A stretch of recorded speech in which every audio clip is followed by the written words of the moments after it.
Hello, আসসালামু আলাইকুম। সবাই কেমন আছেন? তো আজকে আমরা বিকালে যা করেছি সেগুলো আপনাদের সাথে শেয়ার করব। তো এখন আমি চলে যাচ্ছি আমাদের কবরস্থানে একটা চালতা গাছ আছে, সেই চালতা গাছে এই প্রথমবারের মতো চালতা হয়েছে। তো আমার পিছনে যাকে দেখতে পাচ্ছেন সে হলো গিয়ে এই গাছে উঠবে, আমি গাছে উঠতে পারি না, তাই আমি ওকে উঠতে বললাম।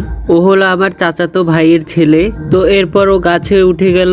গাছে ওঠার পর আমি বললাম যে যেই চালতাটা সব থেকে ভালো সেই চালতাটা পারতে। আমার ভয়েসটা এরকম শোনার কারণ আমার একটু ঠান্ডা লেগেছে, যার জন্য আমার ভয়েসটা এরকম শোনা যাচ্ছে। যাই হোক, ও এবার চালতাটা নিচে ফেলবে, যার জন্য আমি একটু পিছনে সরে গেলাম। চালতাটা আমার দেখা সব থেকে বড় চালতা, কিন্তু ক্যামেরা অনেকটা ছোট দেখাচ্ছে। তো চালতাটা নিয়ে এখন আমরা চলে যাব বাড়ির ভিতরে। তো চালতাটা খাওয়ার জন্য আমাদের একটু লবণ মরিচ বানানো লাগবে, যার জন্য আগে শুকনো মরিচ ঢেলে সেটাকে গুঁড়ো করে নিলাম। তারপরে এর ভিতরে লবণ, মরিচ এবং ধনিয়া পাতা দিয়ে ভালো করে মিশিয়ে তারপরে এর মধ্যে একটু সরিষার তেল এবং একটু পানি দিয়ে মিশালাম।